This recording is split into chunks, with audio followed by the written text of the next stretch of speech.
Welcome back sa ating series na pangnegosyo recipe at ngayong araw na ito ay tuturuan ko kayo ng kakaibang musubi na gawa sa tokwa at bagoong rice. Medyo nagigilty nga ako pag gumagawa tayo ng musubi kasi alam naman natin na iyon ay gawa sa luncheon meat at hindi masyadong healthy. Kaya naman ngayong araw na ito ay i-healthy version natin ng ating musubi. Mag-isa lang muna tayo dito ng garlic, onion, tomato at ng ating 3 tablespoon ng bagoong. 3 cups of cooked rice, mga pampalasa, paminta at asin.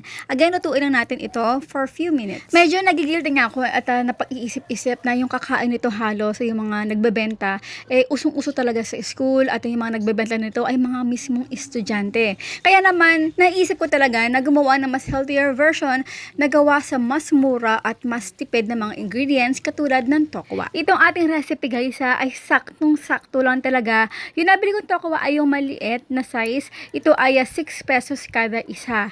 At alam ko na marami na rin nagtatanong o magtatanong na, Ma'am Shirley, magkano yan po pwedeng ibenta? Gusto ko man sabihin sa inyo ngayon na kung magkano ito ibebenta, pero guys, depende talaga sa inyo kung magkano nyo nabili yung kada isang ingredients sa palengke.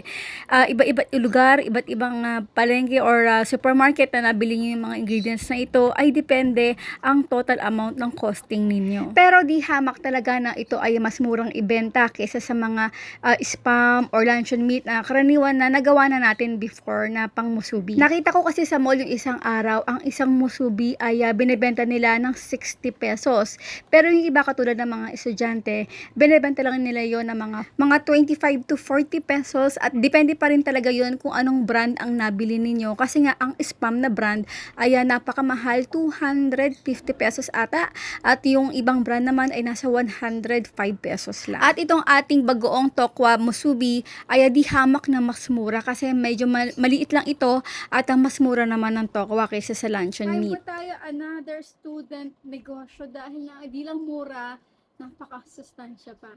Diba? Tokwa, bagoong rice, dito lang yan sa ating page by Ma'am Shirley. Ito siguro mabebenta ito ng mga 15 to 20 pesos. Pero again, depende sa mga ingredients na nabili niyo. Kain po tayo.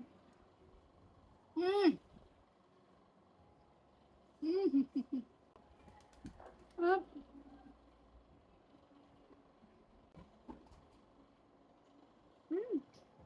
Bagong rice. Diba? Tokwa.